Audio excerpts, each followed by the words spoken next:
नमस्कार, आप देख रहे हैं न्यूज 18 बिहार झारखंड और मैं हूं आपके साथ लक्ष्मी। बुलेटिन की शुरुआत करते हैं एक बड़ी खबर से। जमशेदपुर से ये बड़ी खबर, बिजली सब स्टेशन में लूटपाट, कर्मियों को बंधक बनाकर लूट की गई।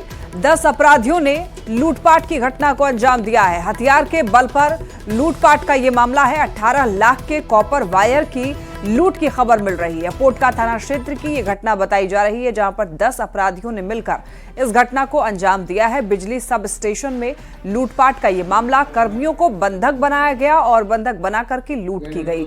तस्वीरें आपको दिखा रहे हैं, देखिए जो कर्मियों को बंधक बनाया गया उसकी भी तस्वीर आपको दिखा रहे हैं। और इसके बाद देखिए यहाँ पर हथियार के बल पर लूटपाट कर ली गई। 18 लाख के कॉपर वायर की लूट की गई।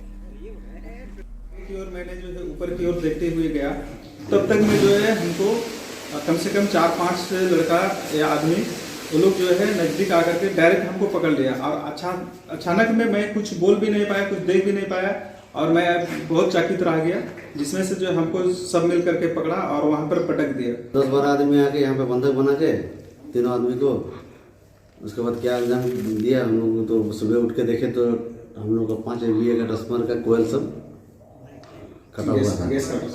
अच्छा, बहुत ही गंभीर घटना है। जैसे 10-15 आदमी आके यहाँ घटना को अंजाम दिया तो कहीं ना कहीं बात हम लोग का सुरक्षा का भी आता है कि किस प्रकार से हम लोग यहाँ ड्यूटी करेंगे। तो जो भी यहाँ घटित घटना घटा है तो हम लोग चाहेंगे कि प्रशासन इस पर कड़ी कार्रवाई करे। जो भी काम किए हैं चोर को जल्द से जल्द पकड़ने का। गढ़वा से एक बड़ी खबर, 7 महीने बाद कब्र से निकाला शव। हथियार कर आपको हत्या करके शव फेंका गया था। और आपको बताते चलें, कोर्ट के आदेश पर यह शव निकाला गया। मजिस्ट्रेट की मौजूदगी में शव निकाला गया। भंडारिया थाना क्षेत्र का यह मामला है। और आपको बता दें, 15 मई 2024 को अज्ञात युवती का शव मिला था, जिसकी पहचान काजल बानो के नाम से हुई थी, जिसके बाद उसका अंतिम संस्कार करा दिया गया था। लेकिन अंतिम संस्कार के 10 दिन बाद काजल वापस आ गई थी। काजल के वापस आने के बाद ये बड़ा सवाल हुआ कि आखिर शव किसका है और ये गुत्थी उलझ गई। इसी बीच पलामू के पिपराटाड़ थाना क्षेत्र से अज्ञात मृतक सजगुन के आरोपी ने गुनाह कबूल करते हुए हत्या कर शव फेंकने की बात कबूली, जिसके बाद पुलिस ने शव को जांच के लिए कब्र से निकाल करके भेज दिया। कोर्ट के आदेश पर शव को कब्र से निकाला गया है और पुलिस कई पहलू पर मामले की जांच पड़ताल कर रही है। ज्यादा जानकारी के लिए न्यूज 18 संवाददाता चंदन कश्यप हमारे साथ जुड़ रहे हैं। चंदन, देखिए कहा जा रहा है कि कोर्ट के आदेश पर शव निकाला गया, पूरी जानकारी दीजिए। देखिए, एक युवती का शव मिला था वहाँ बंदरिया के जंगल में। जब ये शव मिला था उसमें वहाँ के स्थानीय ने इसकी पहचान अपनी बेटी के रूप में की थी। लेकिन उसके कुछ दिन बाद, यानी 10 दिनों बाद उसकी बेटी वापस जब आ गई तो अब यह रहस्य अब तक बना हुआ था कि आखिर यह शव किसका है। इसी बीच पलामू में एक मालूम पड़ा कि पलामू में एक युवती का जो है हत्या हुआ था और उसे वो बंदरिया के जंगल में फेंका गया था। इसे लेकर जो परिजन है वे जानना चाह रहे थे कि आखिर वो जो युवती जिसका शव दफन हुआ है आखिर वो किसका है। जब इसी बात को लेकर व्यवहार न्यायालय ने शव को निकालने का जो निर्देश दिया, उसके बाद मजिस्ट्रेट की नियुक्ति हुई। मजिस्ट्रेट की नियुक्ति के देख में उस शव को निकाला गया तो परिजन उसे पहचान लिया। पहचानने के बाद यह साफ। चंदन, ये बताइए कि क्या फॉरेंसिक टीम जो है वहां पर अब अपना काम शुरू कर चुकी है?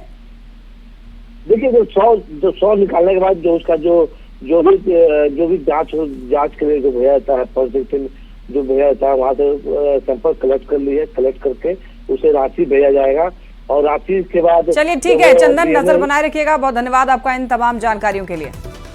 बोकारो से बड़ी खबर, आपको बता दें, BGH के चिकित्सा प्रमुख से साइबर ठगी, डॉक्टर से 20,87,000 की ठगी।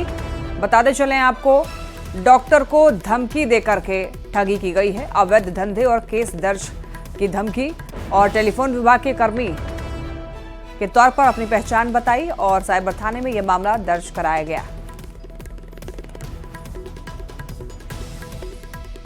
डॉक्टर से देखिए 20 लाख की मांग की गई, 20,87,000 की ठगी। और आपको बता दें कि डॉक्टर को धमकी देकर दरअसल ठगी करने का यह मामला सामने आया है। अवैध धंधे और केस दर्ज की धमकी दी गई थी। टेलीफोन विभाग के कर्मी अपनी पहचान बताई थी और इसके बाद ये जो मामला है साइबर थाने में दर्ज कराया गया है। पलामू से बड़ी खबर है। बम धमाके में आने से एक व्यक्ति घायल हो गया है। पशु के शिकार के लिए लगाए थे बम और जंगल में पशु चराने के दौरान ये हादसा हुआ है। रेसियापा गांव के जंगल की ये घटना बताई जा रही है। मवेशी के शिकार के लिए बम लगाए गए थे। तो ये बड़ी खबर पलामू से, और इसी दौरान आपको बताते चलें कि बम धमाके में आने से एक व्यक्ति घायल हो गया है। पशु के शिकार के लिए बम लगाए थे। जंगल में पशु चराने के दौरान ये हादसा हुआ। रेसियापा गांव के जंगल की ये घटना बताई जा रही है। और अब बात प्रधानमंत्री के मन की बात कार्यक्रम की। पीएम मोदी ने मन की बात कार्यक्रम में नेताजी की शौर्य गाथा का एक किस्सा सुनाया और इस किस्से में पीएम ने झारखंड के गोमो स्टेशन का भी जिक्र किया। पीएम ने स्टेशन का जिक्र करते हुए कहा कि ये वही स्टेशन है जहां से नेताजी अफगानिस्तान गए थे और फिर अंग्रेजों के खिलाफ उन्होंने लड़ाई लड़ी। अंग्रेजों के खिलाफ गुस्सा उफान पर है। इसकी वजह से शहर में चप्पे चप्पे पर पुलिस वालों की तैनाती है। कोलकाता के बीचों बीच एक घर के आसपास पुलिस की मौजूदगी ज्यादा चौकस है। इसी बीच लंबा ब्राउन कोट, पैंट और काली टोपी पहने हुए एक व्यक्ति रात के अंधेरे में एक बंगले से कार लेकर बाहर निकलता है। मजबूत सुरक्षा वाली कई चौकियों को पार करते हुए वो एक रेलवे स्टेशन गोमो पहुंच जाता है। ये स्टेशन अब झारखंड में है। यहां से एक ट्रेन पकड़कर वो आगे के लिए निकलता है। इसके बाद अफगानिस्तान होते हुए वो यूरोप जा पहुंचता है और यह सब अंग्रेजी हुकूमत के अवैध किलेबंदी के बावजूद होता है। साथियों, ये व्यक्ति कोई और नहीं, हमारे देश की महान विभूति नेताजी सुभाष चंद्र बोस थे। उनके शौर्य से जुड़ी इस गाथा में भी उनके पराक्रम की झलक मिलती है। केंद्रीय रक्षा राज्य मंत्री संजय सेठ ने सफाई कर्मियों के साथ मन की बात का 118वें संस्करण को सुना। इस दौरान उन्होंने सफाई कर्मियों के बीच कंबल का वितरण किया और पीएम के संदेश की सराहना करते हुए कहा, आज विश्व भर में कुंभ मेले की चर्चा हो रही है। कुंभ में बेहतरीन मैनेजमेंट की हर तरफ प्रशंसा हो रही है। हर बार मन की बात समाज को नई दिशा देने का काम करता है। डॉक्टर राजेंद्र प्रसाद, सुभाष चंद्र बोस और डॉक्टर श्याम प्रसाद मुखर्जी, इनकी आवाज, चर्चा, कैसे कलकत्ता से निकले इतने बड़े, चारों तरफ बैरिकेडिंग थी और गोमो पहुंचे, चर्चा की प्रधानमंत्री जी ने, स्टार्टअप की चर्चा की, कैसे आज स्टार्टअप हमारे युवा आगे बढ़ रहे हैं। आज स्पेस पे जो हमारे साइंटिस्टों ने जो कमाल करके दिखाया, दुनिया का चौथा देश हम बन गए। तो प्रधानमंत्री जी हमेशा ऐसी चर्चा करते हैं जिससे जो प्रेरणादायी होती है, जिससे देश को प्रेरणा मिलती है। बीजेपी के प्रदेश अध्यक्ष बाबूलाल मरांडी ने पीएम के मन की बात कार्यक्रम को सुना और बाबूलाल मरांडी ने बरियातू मंडल के कार्यकर्ताओं के साथ पीएम के मन की बात सुनी।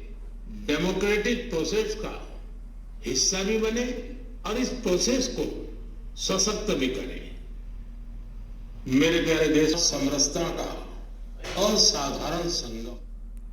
रांची से कुंभ के लिए स्पेशल ट्रेन को रेलवे स्टेशन से रवाना किया गया और रांची के सांसद और रक्षा राज्य मंत्री संजय सेठ ने हरी झंडी दिखा करके रवाना किया। साथ ही दीपक प्रकाश, महुआ माझी और स्थानीय विधायक मौजूद रहे। ट्रेन को भेजने से पहले यात्रियों को तिलक लगाया गया और पैर छूकर प्रणाम किया। साथ ही संजय सेठ ने ट्रेन के लोको पायलट और गार्ड को भी तिलक लगाकर शुभ यात्रा की कामना की। यात्रियों में भी खासा उत्साह देखा जा रहा है।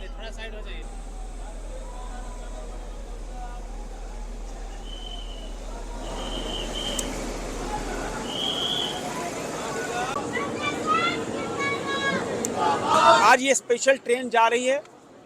10 और ट्रेनों की सुविधा अभी है जो रांची होके निकलेगी और हम सब प्रयास कर रहे और ट्रेनें उपलब्ध हो जाएं।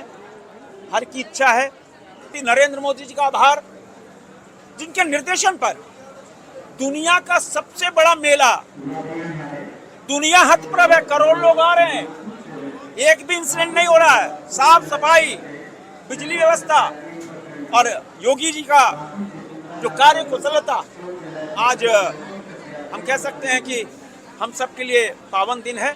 इसलिए प्रधानमंत्री नरेंद्र मोदी जी को और रेलवे मंत्री सम्मानित वासुदेव विष्णु जी को हम अपनी ओर से अभिनंदन करना चाहते हैं कि झारखंड की पवित्र राजधानी रांची से उन्होंने स्पेशल रेलवे की सुविधा प्रदान की है और हर सनातनियों को वहां पर डुबकी लगा करके और पवित्र स्थल पर डुबकी लगा करके मां गंगे का आशीर्वाद भी मिलेगा। खुलने वाली 38 ट्रेनें अभी तक नोटिफाई हुई हैं।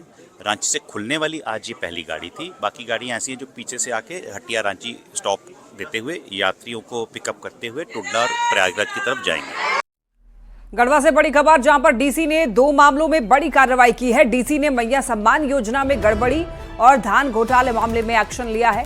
आपको बता दें कि मैया सम्मान योजना में गड़बड़ी मामले में 3 सीएससी संचालक के लाइसेंस रद्द किए गए हैं और रामपुर पैक्स में धान घोटाले में पैक्स अध्यक्ष समेत 3 लोगों के खिलाफ एफआईआर दर्ज की गई है।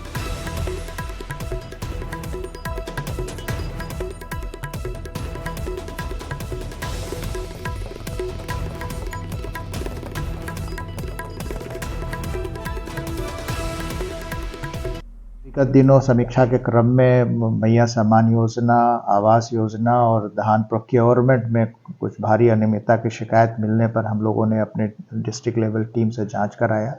जांच के बाद सही पाया गया। कंसर्न से हम लोगों ने शोकॉज पूछा, असंतोषप्रद मिला। उन सारे लोगों पर हम लोगों ने कठोर कार्रवाई की है। किसी को सस्पेंड किया है, किसी को टर्मिनेट किया है, किसी पर एफआईआर किया है। और एक मैसेज सिंपल हमारे सारे मशीनरी को हम देना चाहते हैं कि हम सारे लोग, आप सारे लोग मिलकर सही ढंग से हम काम करें, जनता के हित में अपने आप को समर्पित करें और मेहनत करें, लगन से रहें, ताकि जिला प्रशासन और सरकार की छवि बेहतर और बेहतर हो। गिरिडीह से बड़ी खबर, महिलाओं के साथ धोखाधड़ी का मामला। 120 महिलाओं के नाम पर धोखाधड़ी। महिलाओं के नाम पर लोन लिया गया। 1.5 करोड़ रुपए का लोन लेकर के फरार है युवक। महिलाओं ने सड़क जाम करके विरोध किया। निजी फाइनेंस कंपनी पर मिली भगत का आरोप लगा है।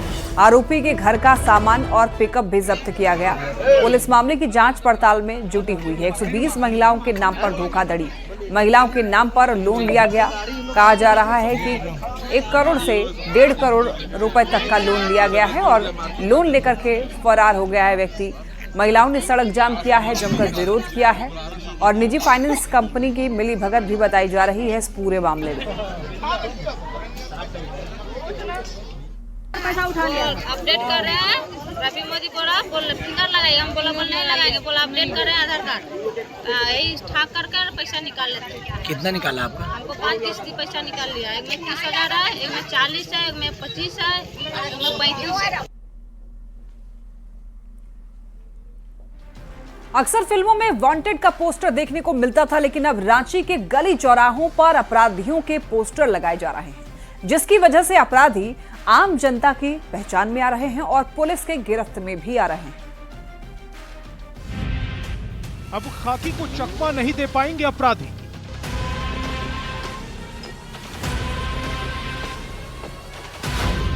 अपराध की रोकथाम, पुलिस का पोस्टर प्लान। तू डाल डाल, मैं पात पात। तस्वीरें देख लीजिए। राजधानी रांची से आई हैं तस्वीरें, जहां वर्दी वाले काम पर लगे हैं। गली गली, मोहल्ले मोहल्ले, चौक चौराहों पर अपराधियों के पोस्टर लगाए जा रहे हैं। अपराधियों को पकड़ने की कोशिशें तेज कर दी गई हैं। जो अपराधी है उसकी पहचान करना पुलिस का एक प्रमुख टास्क होता है और बहुत बार ऐसा होता है कि आम जनता उस अपराधी को देखती है तो वो पुलिस को सूचना देने में सक्षम हो सकती है। तो हम लोगों ने इसलिए पोस्टर का अभियान चलाया।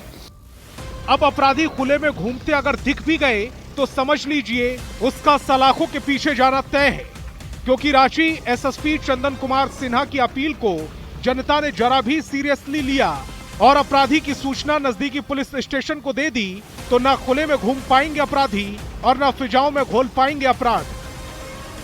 जो कांड में शामिल अपराधी हैं या जो फरार अपराधी हैं उनके पोस्टर्स को हम लोग लगाएं और ताकि आम जनता फीडबैक दे पाए कि अगर उनके क्षेत्र में वो अपराधी दिखता है। साथ ही उस अपराधी पर भी एक मनोवैज्ञानिक दबाव रहता है कि हम कहीं भी जनता के द्वारा पहचाने जा सकते हैं। इससे क्राइम प्रिवेंट भी होता है। कोशिशें नायाब हैं, बस सहयोग की आस है, फिर अपराध मुक्त होगी Ranchi. Bureau report, news 18।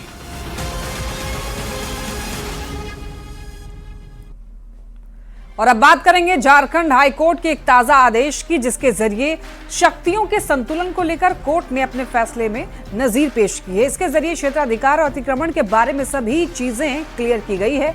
Kharkai dam project और धनबाद रिंग रोड मामले में दायर जनहित याचिका पर हाईकोर्ट में सुनवाई हुई। हाईकोर्ट ने इन दोनों जनहित याचिका को खारिज करते हुए राज्य सरकार के कामकाज में किसी तरह के हस्तक्षेप से इनकार किया।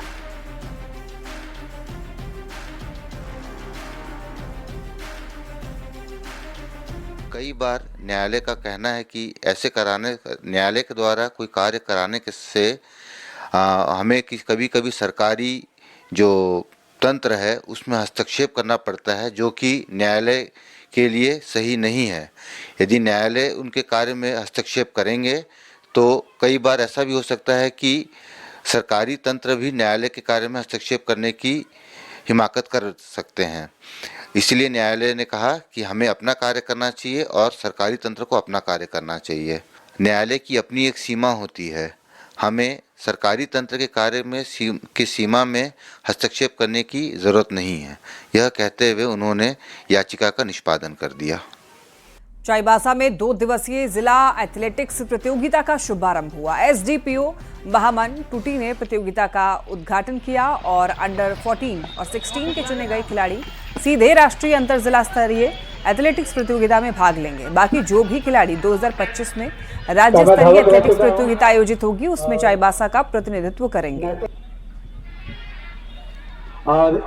इसमें विभिन्न प्रतियोगिता आयोजित होगी, जैसे अंडर 14 में आपका ट्राइथलन है, 3 इवेंट करना है, और 16 में 60 मीटर है, 600 मीटर, उसके बाद 18 और 20 और महिला में 100 मीटर, 200 मीटर, 400, 800 मीटर, ये सब होगा। इसमें खास बात यह है कि आपका जो अंडर 14 और 16 के जो खिलाड़ी है उनको चयनित करके हम लोग सीधे राष्ट्रीय स्तर के प्रतियोगिता में जाते हैं। ये 30वां जिला एथलीट चैंपियनशिप है। इसमें जो पूरे ज़िले के हमारे एथलीट हैं उनको यहाँ पे बुलाया जाता है और ये कंपटीशन होती है। यहाँ से जो विजय प्रतिभागी होते हैं उनको यहाँ से स्टेट और नेशनल खेलने के लिए फिर सिलेक्शन होता है, वो यहाँ से स्टेट खेलने जाते हैं। खबर जमशेदपुर से, जहां की तीरंदाज अदिति उत्तराखंड में होने वाले 38वें नेशनल गेम्स में झारखंड का प्रतिनिधित्व कर रही हैं। अदिति अपनी मेहनत और संघर्ष से राष्ट्रीय स्तर पर अपनी पहचान बनाना चाहती हैं, जिसके लिए उन्होंने सरकार से आर्थिक मदद की गुहार लगाई है। अदिति का सपना है कि वो एक दिन अंतर्राष्ट्रीय स्तर पर भारत का नाम रोशन करें, लेकिन उनके पास अभी अंतर्राष्ट्रीय मानकों के तीर और धनुष की कमी है। उनके पिता आर्थिक तंगी के बाद भी बेटी की हर संभव सहायता कर रहे हैं, जिसके लिए सरकार से बेहतर तीर और धनुष उपलब्ध कराने की अपील की है।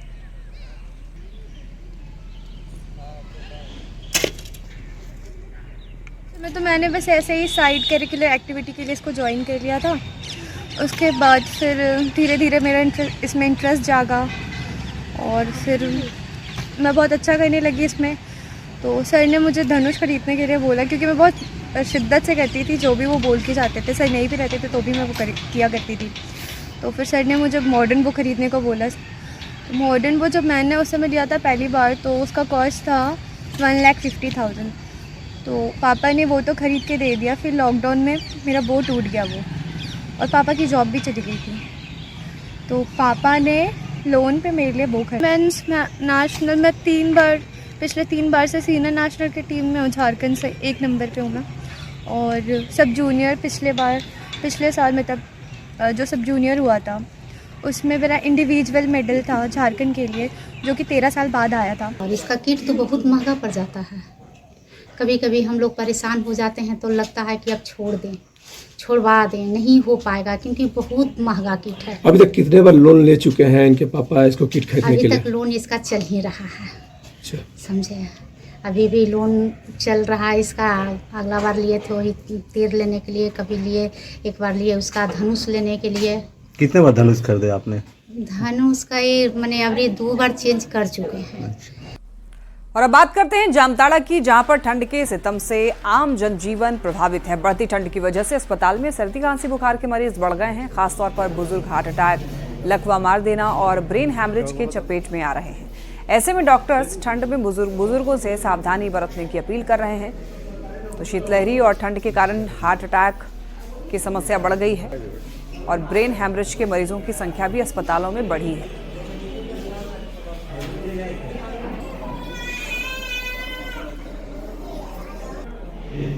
लकवा मार देना, पक्षाघात होना, हार्ट अटैक होना, ये सारी चीज़ें जो हैं, ये ऐसे कुछ केस हमारे पास आए भी हैं और उनका कुछ का इलाज हमारे यहाँ चल रहा है और कुछ को हम लोगों ने रेफर भी किया है। प्रधानमंत्री नरेंद्र मोदी के स्वच्छता अभियान को लेकर के धनबाद रेलवे प्रशासन गंभीर नहीं दिख रहा है। देश के सबसे कमाऊ रेल मंडल धनबाद में गंदगी का आलम है। यहां पर स्टेशन के मेन गेट पर ही सेप्टिक टैंक का गंदा पानी बहाया जा रहा है और यात्री स्टेशन कैंपस में एंट्री करते हैं तो इसको क्रॉस करके ही जाते हैं। और ये नज़ारा है जंक्शन के दक्षिणी छोर का। स्टेशन परिसर से सटे हुए होने के कारण इस नाले के पास में ही यात्री बैठकर या सो करके अपने ट्रेन का इंतजार करने के लिए मजबूर है।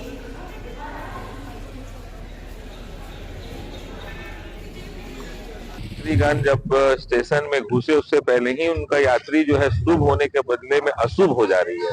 और सबसे बड़ी बात अभी यह है कि महामारी जो है कि फैलने की पुनः आशंका है और इस तरह से अगर साफ सफाई नहीं रखा जाए और स्टेशन से मुख बाहर में ही इस तरह का अगर ओपन में गंदगी हो तो ये बहुत ही गंभीर बात है। रेल प्रशासन को इसको गंभीरता पूर्वक देखना चाहिए। हम मांग करते हैं कि आने वाला समय में इसको साफ किया जाए और इसके साथ साथ इसके मतलब इसको डीप ले जाया जाए और इसको ढका जाए, क्योंकि जो भी यात्री जा रहे हैं इसके दुर्गंध से सुबह सुबह काफी दिक्कत कठिनाइयां हो रही है, उस पर रोक लगे। खबरें लगातार जारी है, आप देखते रहिए न्यूज़ 18।